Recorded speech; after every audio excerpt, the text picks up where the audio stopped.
A sperm whale was stranded in the shallows near Ningbo, China, and after a strenuous 20-hour rescue, it was towed back to sea last week.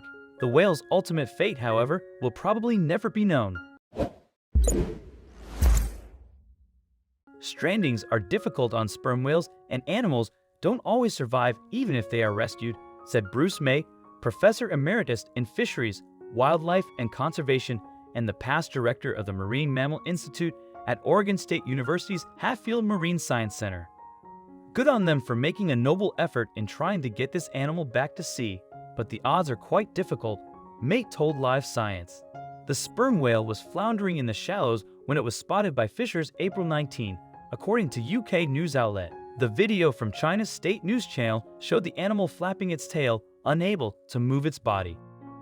As the tide went out, the 62-foot-long, 19 meters, whale was left lying on its side on a mudflat in danger of suffocating under its own weight or dying of dehydration. Heat is among the greatest dangers to a stranded sperm whale, Mate said. These whales are deep-sea hunters that routinely hunt for prey in the frigid waters more than a mile, 1.6 kilometers, below the ocean surface. The air temperature in Ningbo peaked at about 66 degrees Fahrenheit, 19 degrees Celsius, on April 19.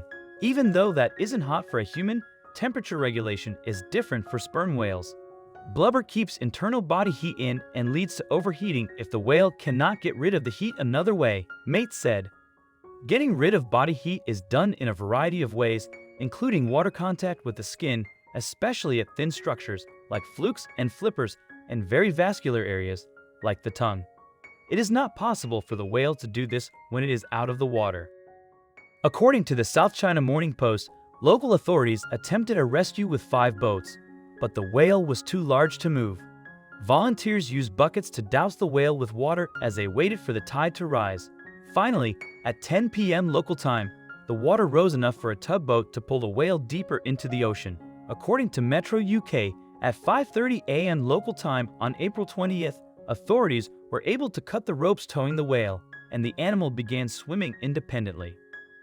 Given its size, the whale was probably an adult male, Mate said.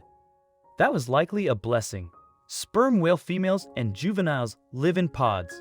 When a female calf or young male in a pod strands, the rest of the pod may follow it, drawn by the stranded whale's distress cries. The result, Mate said, is often mass death. In the early 1970s, he responded to a stranding of 43 sperm whales along the Oregon coast. Not a single animal survived. Adult males, in contrast, live alone. That means the adult male in Ningbo also stranded alone, limiting the damage to the population as a whole. Also, if you've not done so already, please subscribe to our channel and click that notification bell to get inspired by these animal stories every day. Now, back to the story. Strandings can occur for different reasons. In some cases, there is something wrong with the whale that affects its ability to survive in the long run, Mate said. Not long after the 1970s mass stranding in Oregon, another calf was found in the same area, floundering in the shallows. More than 24 members of the whale's pod hovered just offshore, seemingly poised to follow the distressed calf. Mate and other biologists and volunteers managed to get the calf out of the water so it could no longer communicate with its pod. To the researchers' relief, the other whales turned away and swam back out to sea. The calf, meanwhile, was taken to an oceanarium for rehabilitation. There, it died within days. A necropsy revealed that the calf had a twisted gut, a condition that occurs when the gut literally twists in on itself, constricting blood supply and causing shock. In pets and farm animals, this condition is often known as bloat, and it is a medical emergency. It was an example of a stranded animal that was unsolvable, Mate said. But human intervention still saved the rest of the pod from dying unnecessarily. Even when a healthy animal gets stranded, the stranding itself may damage the organs beyond repair. The sperm whale circulatory system isn't designed to work on land, Mate said. A stranded animal's tissues may start deteriorating, and the longer the animal is out of the water, the more damage it may sustain. What happens for these animals is, their individual organs start the process of dying, but the whole animal doesn't die until days later, Mate said. Animals may also simply get lost or make a mistake, leading to an irrevocable stranding. In the course of less than 2 months in 2016, 30 sperm whales were beached in the North Sea. Researchers saw no evidence of disease or injury that could have caused the strandings. Rather, the whales likely became trapped as the tide receded while they were hunting for food, according to a 2018 study in the journal PLOS1.